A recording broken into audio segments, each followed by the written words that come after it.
예수님과 제자들이 타고 가던 배가 큰 광풍을 만나서 물이 배 안으로 들어와 가득 차게 되는 그러한 사건이 일어났습니다. 예수님은 배 뒤편에서 피곤하여 깊이 잠들어 계셨는데 제자들이 갑자기 바람이 강하게 불며 물이 배 안으로 들어오는 것을 보고 놀라서 주무시는 예수님을 깨우면서 우리가 지금 죽게 됐습니다. 주님 빨리 일어나십시오 라고 예수님을 깨웠다는 것입니다. 예수님은 잠에서 깨어서 바람과 바다를 보시면서 잠잠하라 고요하라 하시니 바람이 그치고 아주 잔잔하여 지더라. 아멘. 그렇게 기록되어 있는 걸 볼 수 있습니다. 여러분 이 말씀을 들으며 어떤 생각이 드십니까? 예수님이 제자들과 함께 타고 가시던 배는 지금으로부터 2000년 전이기 때문에 노젓는 배였고 아주 고기 잡는 작은 배였습니다.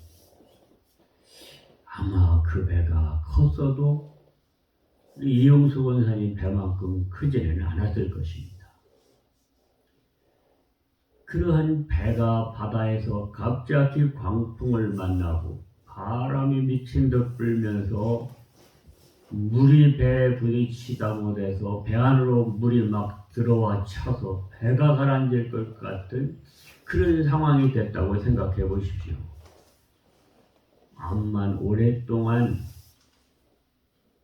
배를 몰며 고기를 잡던 제자들이라 할지라도 겁이 나지 않을 수가 없었어요. 그들이 무서워했다고 했습니다. 근데 예수님께서 잠에서 깨어나서 그 미친 듯 불어오는 바람과 물결 치는 바다를 향해서 잠잠하라 고요하라 하시니 바람이 그치고 바다가 잔잔하여지더라는 것입니다.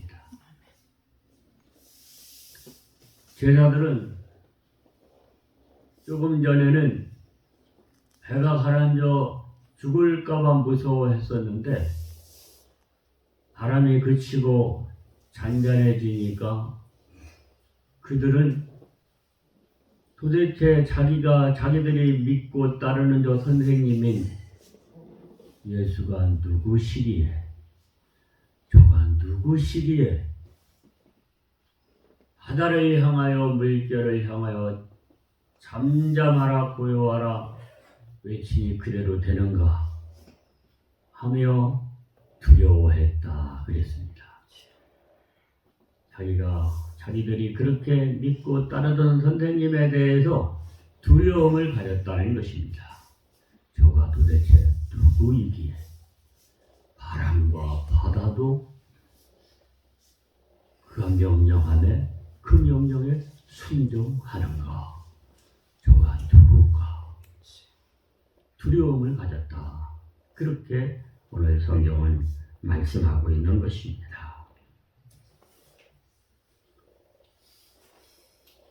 예수님께서 제자들을 향해서 뭐라고 말씀을 하십니까? 어찌하여 이렇게 무서워하느냐? 너희가 어찌 믿음이 없느냐? 너희가 어찌하여 무서워하는가?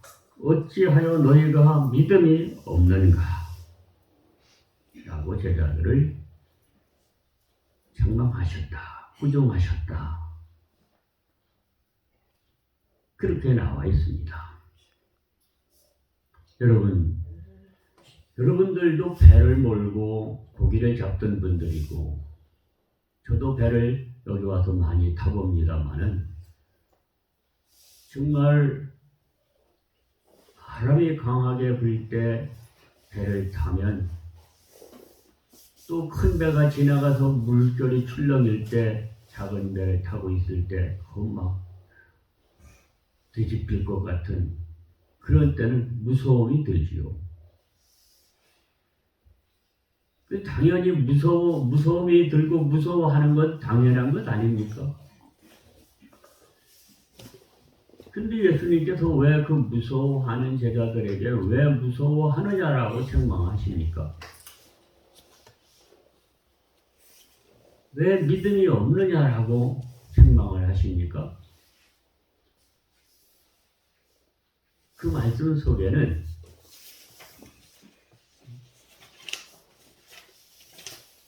자신을 향한 믿음이 부족한 것을 책망하고 계신 것입니다.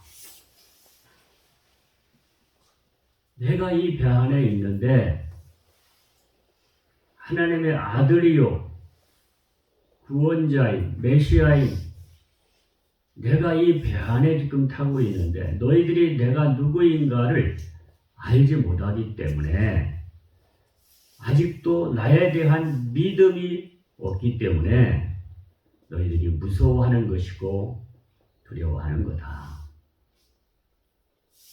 내가 누구인 줄 바로 알았더라면 너희들이 아무리 어려운 상황에 부딪혔다 할지라도 그렇게 무서워하지 않았을 것이다. 왜? 선생님이 계시니까.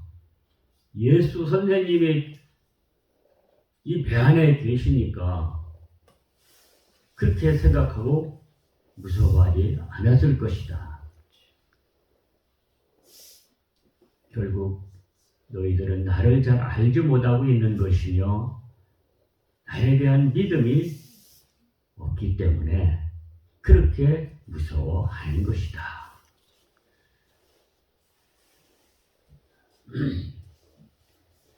하나님이 우리에게 원하시는 것은 어제나 오늘이나 앞으로도 믿음인 것입니다.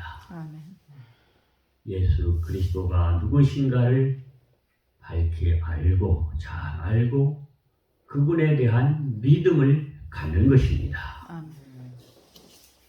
그래서 우리가 인생을 살아가며 때때로 불어오는 광풍과 같은 고난과 역경하는 어려움을 당하더라도 무서워하지 않고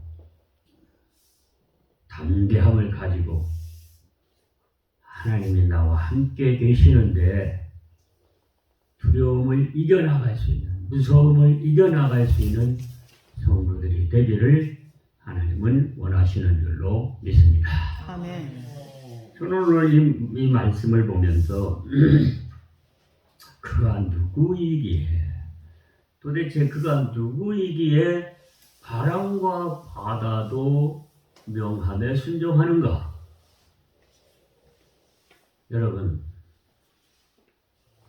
여러분들도 배를 타시고 배를 몰고 다니시다가 갑자기 생각지 않은 어떤 바람이 불어오거나 물이 막 배 안으로 들어오거나 갑자기 안개가 막 끼거나 그럴 때 두려워지지 않습니까?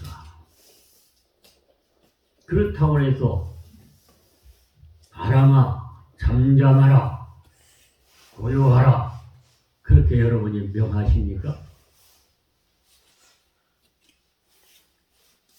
그렇게 명한다고 바람과 바다가 잔잔해질 것 같지 않으니까 안 하시는 거 아닙니까?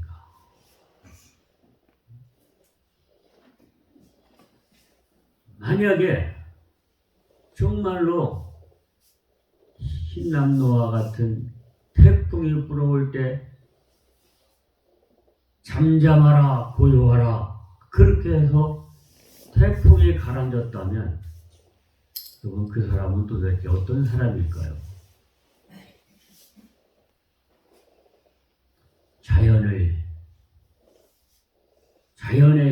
것까지 복종하게 만드는 그 능력은 어디서 나온 것일까?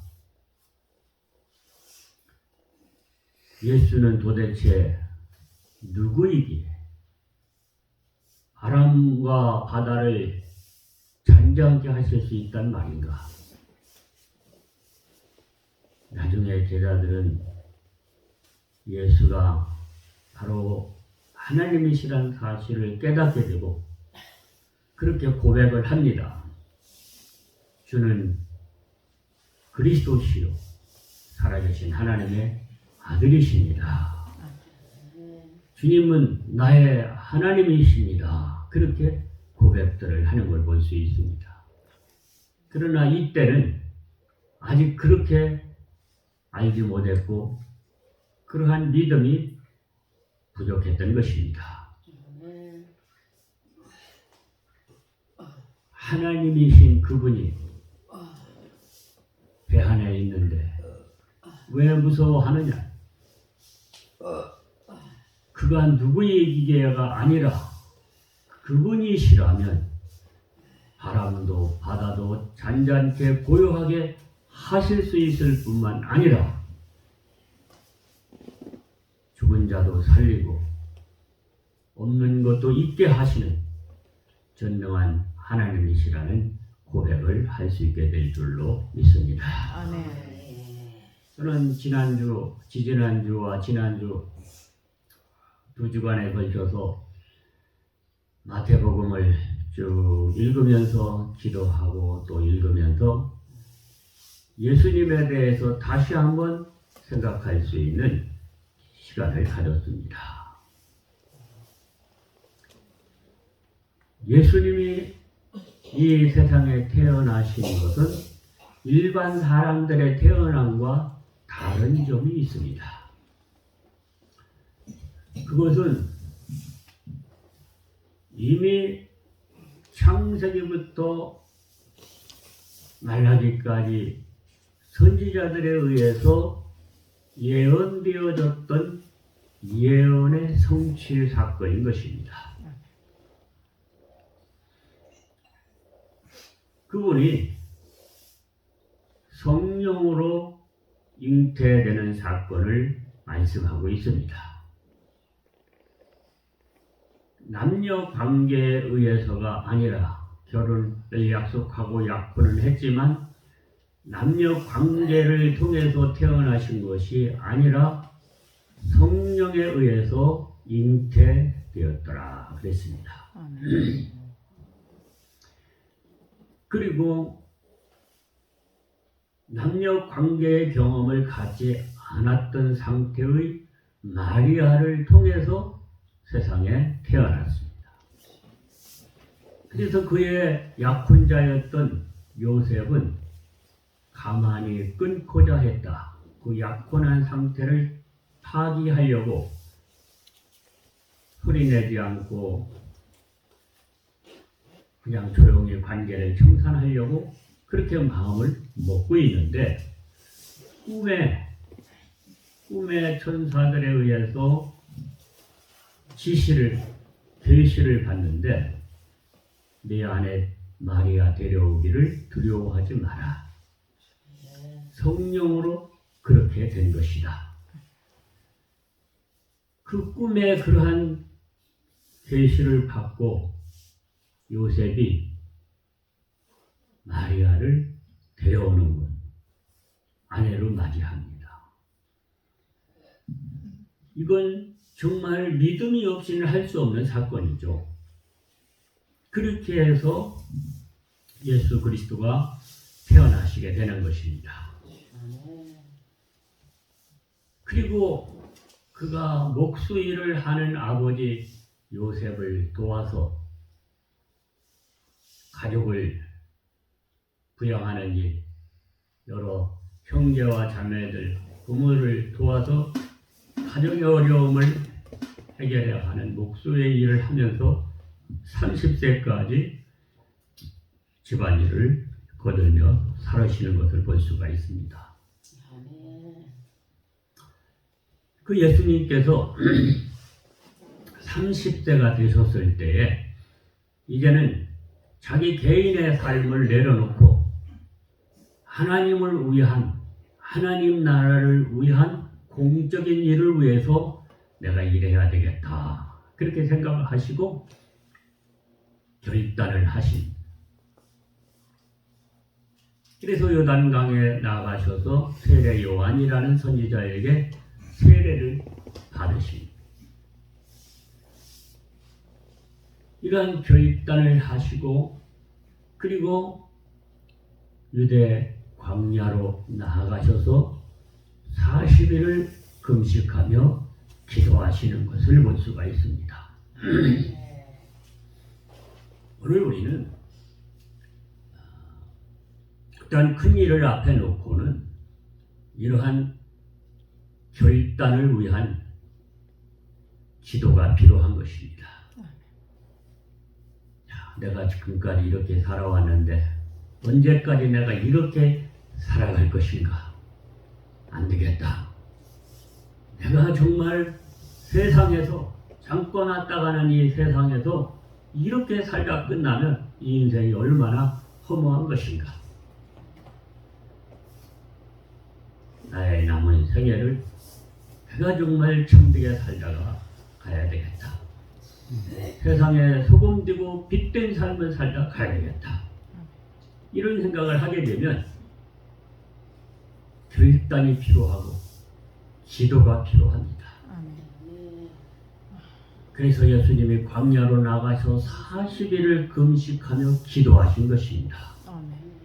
그리고 마귀의 3가지 시험을 물리치시고 그리고 천사들이 수종을 들더라 그랬습니다. 금식 기도 후에 그가 성령에 충만하여 갈릴리 바다 쪽으로 가셨다고 했습니다. 그리고 갈릴리 바닷가에서 이제 하나님 나라의 일을 시작하는데 제자들을 택하여 부르시는데 다 고기 잡는 사람들을 택하여 부르시는 걸 볼 수 있습니다. 예수님의 수제자라고 하는 베드로와 야고보와 요한도 다 고기 잡는 어부들이었습니다.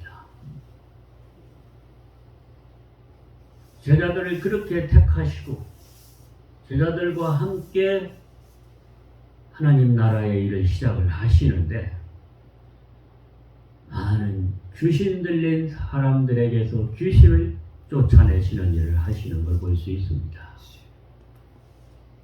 옛날이나 지금이나 앞으로도 그렇지만 많은 사람들이 다 귀신 들린 사람들이 너무나 많은 것이.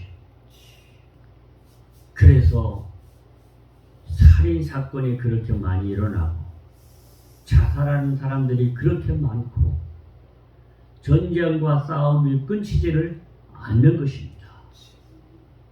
술에 취해 살고 마약에 취해 살고 음란에 취해 살고 온갖 세상에 들어온 그런 것들에 취해서 사는 사람들이 얼마나 많습니까? 예수님이 하신 일은 귀신 들려서 그렇게 어두운 삶을 살고 있는 사람들에게서 귀신을 몰아내는 일을 하셨습니다. 아멘. 옛날이나 지금이나 병든 사람이 얼마나 많습니까? 예수님이 하신 일은 병들어 고통당하는 사람들에게 있어서 병을 떠나가게 하고 건강을 회복하게 하는 일을 하시는 걸 볼 수가 있습니다. 뿐만 아니라 해당장의 딸, 죽은 해당장의 딸을 고치는 일을, 살리는 일을 하시고 죽은 지 나흘 되는 나사로를 무덤에서 살리시는 일을 하시는 걸 볼 수 있습니다.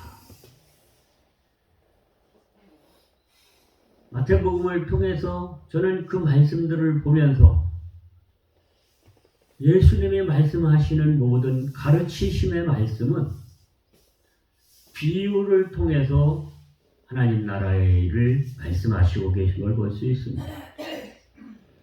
그런 여러 가지 하나님의 뜻을 밝히 드러내는 말씀을 전하는 일을 하셨던 걸 볼 수 있습니다. 그런데 그 당시에 귀신에게 얽매이고 병에 얽매이고 어두운 그러한 세력에 얽매였던 많은 사람들이 예수님께로 나오는 것을 볼 수가 있습니다. 말씀에 갈급한 사람들도 나오고 많은 사람들이 예수님을 만나서 병도 고치고 말씀을 듣고 힘을 얻고 새 삶을 살아보고자 하는 그런 마음들로 죄를 회개하며 예수님께로 사방에서 몰려들었다고 했습니다. 하나님 나라가 시작되고 확장되어지는 그러한 일들을 볼 수 있습니다. 그런데 그러한 예수님을 시기하는 무리가 생겨지게 됩니다. 질투하는 무리가 생겨나고 믿지도 않으며 그가 하는 말꼬리를 잡으려고 애를 쓰며 어떻게 해서든지 예수를 죽이려고까지 하는 그러한 세력들이 생겨납니다. 그 당시에 권력을 쥔 사람들이 대제사장들과 서기관들과 바리새인들과 장로들과 같은 그 당시에 정치적인 종교적인 권력을 든 사람들이 나사렛 촌동네에서 무슨 선지자가 나오냐, 그리스도가 나오냐, 다 귀신을 힘입어서 하는 일이다 하면서 예수를 핍박하고 그리고 모함하고 그리고 결국은 잡아서 사형에 처하려고 하는 그러한 음모들이 일어나는 걸 볼 수 있어요. 세상의 악한 일 속에는 또 거기에 편성하는 사람이 생겨나는 것이에요. 예수님의 12 제자 중에 하나인 가룟 유다가 예수님을 배반하는 사건이 일어났죠. 그러한 제사장 무리들에게 가서 내가 내 선생을 너에게 넘겨줄 테니 얼마나 주겠느냐. 은 30냥을 받고 스승을 팔아버리는 일이 생겨나요. 예수님은 그 무리들이 모함하고 군중을 선동해서 결국은 빌라도에게 넘겨지고 십자가형이라고 하는 그러한 형을 받아서 고통 가운데 십자가에 못 박혀 죽어가시는 예수님을 마태복음을 통해서 보았습니다. 얼마나 안타까운지 하나님께서 그의 아들로 그리스도로 이 땅에 오셨지만 그가 그러한 십자가의 길을 고난을 몸소 자청하여 짊어지셨습니다. 그가 잡혀서 법정에 섰을 때 대제사장이 예수님에게 묻습니다. 너는 누구냐? 네가 정말 그리스도냐? 여기 모인 이 여러 사람들 앞에서 확실하게 대답을 해보라. 만약에 예수님이 살고 싶으셨다면 나는 그리스도가 아니라고 말씀하셔야 됐을 것입니다. 근데 예수님께서 자기가 그렇게 하면 자기를 부인하는 것이 되는 것이고 거짓말하는 것이 되는 거 아닙니까? 예수님께서 그때는 확실하게 자신을 드러내어 말씀하십니다. 너희가 앞으로 인자가 내가 하나님 보좌 우편에 앉아있는 것과 하늘 구름을 타고 다시 오는 것을 보게 되라. 그 말을 들은 대제사장과 바리새인과 서기관들이 화를 냈어요. 저런 신성 모독하는 하나님을 모독하는 저 소리를 너희들이 들었지 않느냐. 이 자를 어떻게 하면 좋으냐. 죽여야 된다. 십자가에 못 박아야 된다. 막 들고 일어났습니다. 예수님은 그렇게 될 줄 아셨습니다. 자기가 자기를 분명하게 드러내면 지금까지는 숨기면서 조용히 일을 해오셨지만 마지막에 자기를 분명하게 드러냈기 때문에 그 사람들은 예수님을 죽여야 된다는 데 동의를 하고 군중들을 선동해서 법정으로 빌라도에게 끌고 가서 이 사람을 사형시켜달라고 소리를 쳤습니다. 저를 십자가에 못 박아달라. 십자가에 못 박아달라. 평생을 강도짓하며 사람 많이 죽였던 그러한 사람을 살려달라고 하고 선한 일만 하셨던 예수님을 십자가에 못 박아달라고 소리를 치는. 그래서 빌라도는 저들이 시기심 때문에 그러는 걸 알면서도 빌라도는 로마 총독이기 때문에 정치적인 소요가 일어나면 자기에게 해로우니까 그들이 요구대로 예수님을 십자가에 못 박게 내어주는 것입니다. 이렇게 예수님이 십자가에 달려서 엘리 엘리 라마 사박다니 나의 하나님 어찌하여 나를 버리시나이까 고통 가운데 그는 큰 소리를 지르신 후에 그 영혼이 떠나가시다. 그렇게 죽으시는 것을 볼 수가 있습니다. 하나님은 그를 죽은 자 가운데서 3일 만에 다시 살려서 높이 들어 하나님 보좌 우편에 앉히시고 그에게 심판하는 권세를 주시고 다시 이 세상에 보내시기를 준비하고 계시는 줄로 믿습니다. 우리는 예수가 누구신가? 그분은 나의 구주시요 나의 하나님이시라고 오늘 우리가 고백할 수 있는 믿음을 갖게 되기를 주님은 원하시는 줄로 믿습니다. 아멘. 그래서 우리가 예수를 구주로 믿을 때 어떠한 풍랑이 일어나도 바다를 잠잠케 하시는 주님이 나와 함께 계심을 믿음으로 우리가 강하고 담대하게 살아갈 수 있고 믿음과 소망과 사랑 속에 살아갈 수 있게 되는 줄로 믿습니다. 주여 삼창으로 기도하시겠습니다.